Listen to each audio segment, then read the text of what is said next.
Hi everyone. This week we're looking at how we serve and help each other. The amazing thing is that as we serve and help each other, we also receive. Absolutely. And I've got a good quote from the Bible about giving and receiving. It's from the book of Luke. And it says, "Give and it will be given to you. A good measure, pressed down, shaken all together, and then running over, will be poured into your lap." Well, give and it will be given to you. Well, that sounds a bit like as if you're giving something, you will also get something? Yeah, absolutely. So the next bit about good measure, pressed down, shaken together and running over and it'll be poured onto your lap.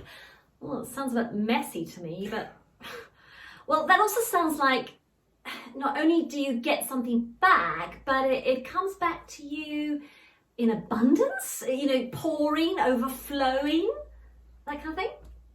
Well, yeah, absolutely. Yes, it does sound a little bit like that, doesn't it? It talks about good measure.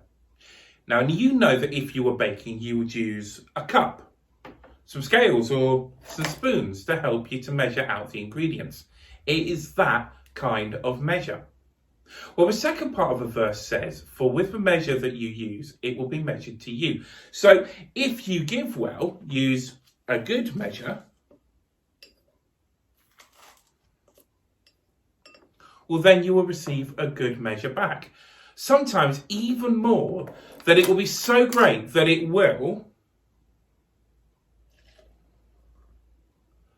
overflow into your life.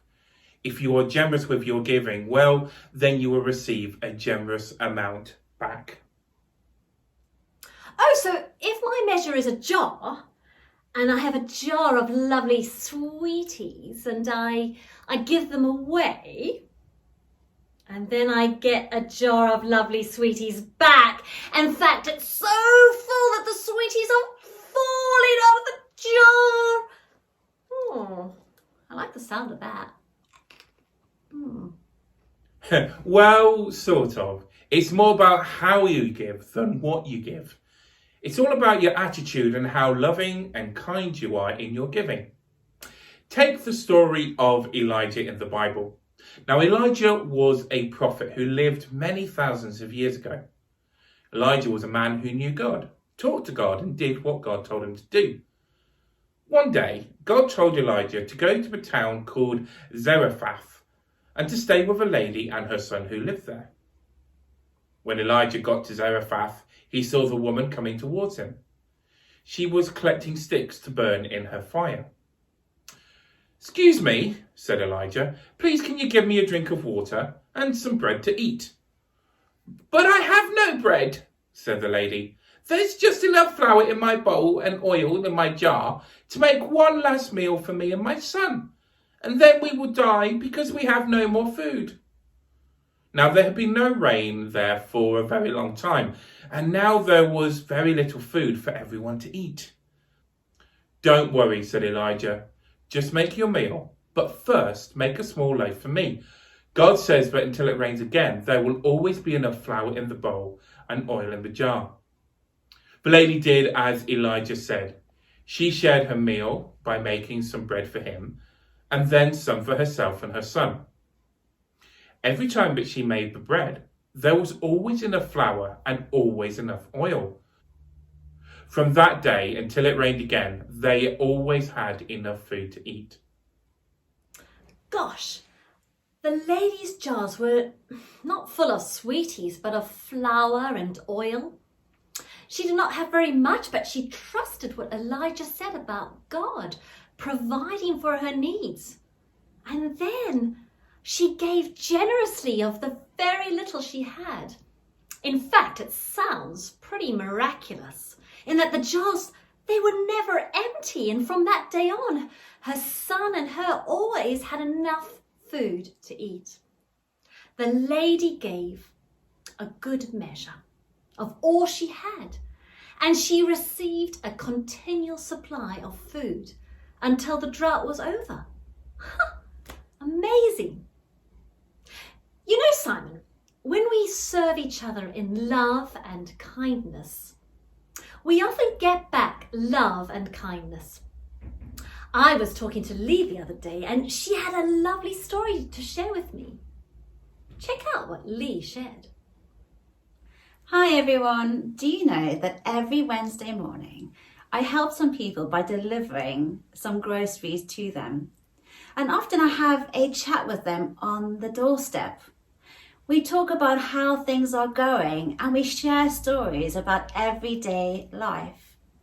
I love helping, but the more I do it, the more I've noticed that I'm making some new friends and that it's not a one-sided thing where I do all the care and all the help. The more we talk on the doorsteps, the more we listen and share together. And the people I help are becoming my friends who listen and care for me too. Wow, what a wonderful example that Lee has shared about serving. When we give our time, our love and our kindness, when we help and give our care, well, we're never really left empty-handed. There is always something that we receive, something as simple as a smile, a grateful thank you, and the joy of making a new friend or strengthening a friendship with an old friend. I wonder what you have in your jar to give today to others. How will you serve others in your school today? Perhaps you might help someone with their work. Or come alongside someone in the playground who looks like they need someone to talk to or play with. Perhaps you notice that your teacher, they need a little bit of help tidying up the classroom. Or perhaps you've got some kind words to say to some people today. How could you serve your family today? Sharing a favourite toy with your brothers or sisters. Help mum and dad around the house. Or saying something encouraging to them. And when you have taken something out of your jar to give away, well, perhaps later you will think about how your jar was filled as you served. Did you feel yourself being filled with joy or peace as you served or helped? Or you played? Or when you said some kind words to someone? Did someone help you or play with you or say some kind words to you? Watch and see how your jar was filled as you gave. Let's talk to God. And if you agree with the prayer, you could say Amen at the end. Dear God, thank you that you are so generous in all your ways. Thank you that you provided for the lady who shared her last meal with Elijah, and that your provision continued abundantly for her. Thank you as Lee helps. She's also finding that she's made some friends in the people that she helps. Thank you for your kindness, your wisdom, your love, and your mercies to us that just cannot be measured. Please teach us to enjoy giving and serving and giving again. Thank you that as we give, we will receive good things in return. Amen. Amen. Smarties? Yeah, would you fancy a smoothie? Oh, yeah. Oh, I like the orange ones. Oh, the orange ones, good, aren't they?